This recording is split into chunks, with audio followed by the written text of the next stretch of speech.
Good morning guys! Nandito po tayo sa First Centrale Batulao, specifically sa First Editions Batulao Volume 2. Ito po ang ating sales pavilion or site office. And nandito naman po sa right side ko ang ating model units or show villages. So I know meron na tayong video sa Batulao Editions but yun kasi is Volume 1. So ang mga units po natin doon is Cartland, Charles, Christy, tsaka Corinne. And then yung expanded version po natin doon is si Charles expanded lang. Ang maganda po dito guys is sisilipin na po natin yung actual turnover ni Cartland 54 and yung sample expanded natin ng Cartland 54. Tara guys!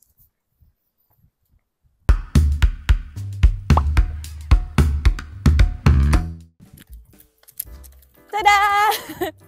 So, ito pala guys, si Cartland 54. Same lang po nung vlog ko na Cartland 54 na sa volume 1. Kaya lang yun kasi guys is dressed up. Ito po, ang makikita natin dito is actual turnover. Meaning guys, kung ano po yung makikita natin dito sa loob, yun din po yung i-deliver sa inyo upon turnover kung Cartland 54 po yung kukunin natin. Ito guys. So, ang pangalan po is Cartland 54. Alam nyo na yun guys, kaya 54 yung nasa dulo is because 54 square meters po yung floor area natin. And yung typical lot area naman po ay 88 square meters. So, typical, ibig sabihin, meron din po tayong mga Cartland na mas malaki yung lot size. Yung standard size natin is 88 square meters. As usual, included po ang ating gate, tsaka yung fence. So, hindi na kayo magpapa-fence in the future kasi meron na pong included. And then dito po yung ating front yard, pwede kayong mag-garden. Ayan.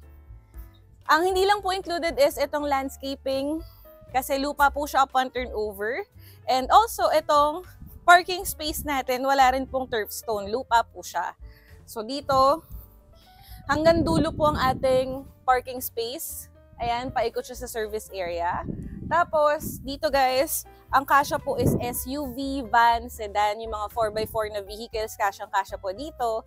Dito naman sa likod na area, siguro yung mga motorcycles or e-trike, pwede po dito natin i-park. Okay. Silip na tayo. Welcome po. Ayan guys, ganito po ang fully finished. Fully finished natin, ibig sabihin, gamit na lang po yung kulang, tapos pwede na kayong mag-move in. So as usual, sa mga first editions po natin, included na po ang flooring na tiles, color white na tiles. And then painted walls na rin po tayo. Tapos yung bintana natin dito sa mga units guys, lahat ng walls, except lang po dito sa may firewall, meron pong bintana na glass sliding window. Yan. Tignan nyo kung gaano kalaki yung windows natin, guys. So, eto, ang maganda po dito kasi kay First Editions, malalaki yung windows natin. So, ibig sabihin, pagka umaga, hindi nyo na po kailangan magbukas ng ilaw.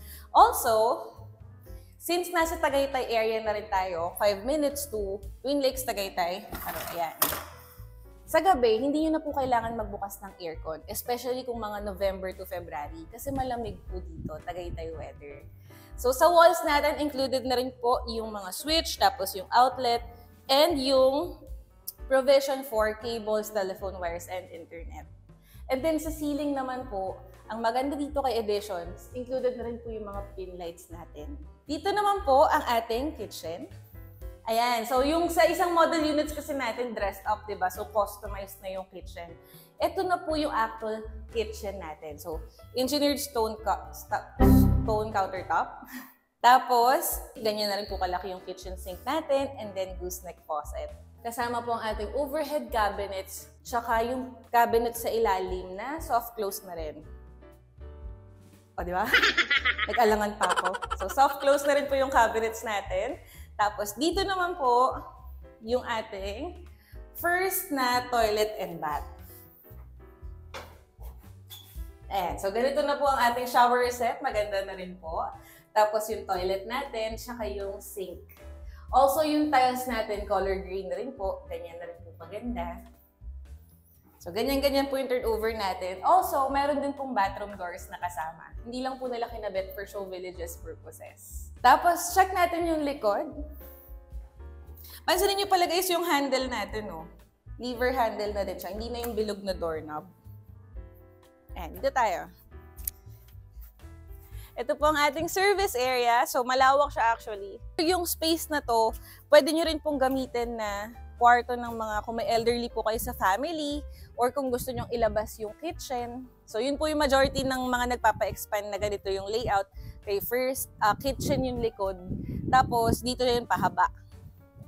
Hanggang dito, ginagawa nilang kitchen. So, ito na po yung paikot sa parking space natin. Ayan. So, dyan tayo galing kanina. Ang advantage po ng ating mga units dito kayo, first is expandable po lahat ng units natin. So, pwede rin po kayong mag-expand sa gilid, sa likod, at saka sa harap. Both first floor tsaka second floor, expandable.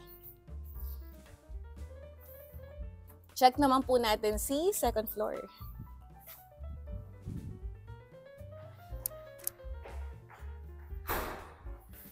Ito guys, ang ating staircase pala. Concrete na po hanggang pataas.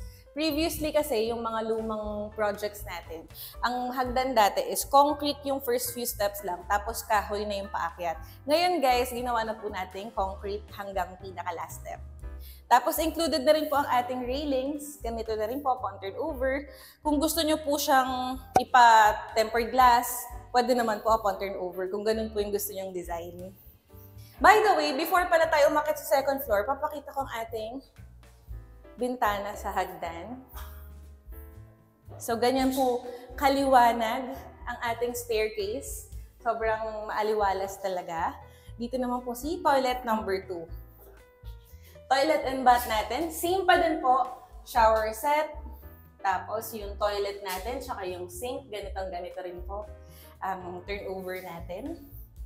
Also, bathroom doors. Tapos, yung first bedroom. Ayan ang ating first bedroom. Tapos, windows natin sa likod.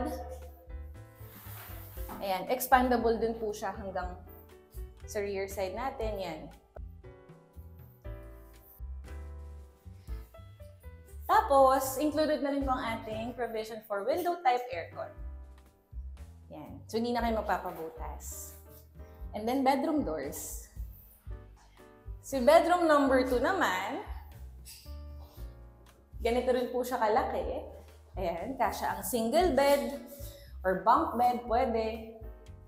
Tapos, dalawa yung windows natin for bedroom number 2. 1, saka 2. Ang turnover po pala natin sa second floor, vinyl planks na po yung flooring kasi yung tiles po is sa ground floor lang.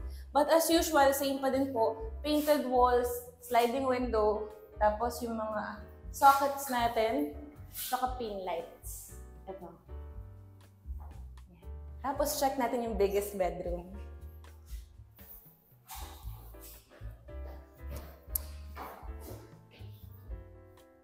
Ito po ang ating biggest bedroom. Dalawa po ang windows, 1 and 2. Tapos yung ceiling natin is pataas. So mas mataas ang ceiling dito. Again, sabi ko nga po kanina, expandable po both sa gilid, tsaka dito po sa harap. Yan, expandable din po dito. Tapos, meron din po tayong provision for window type aircon. Ito guys.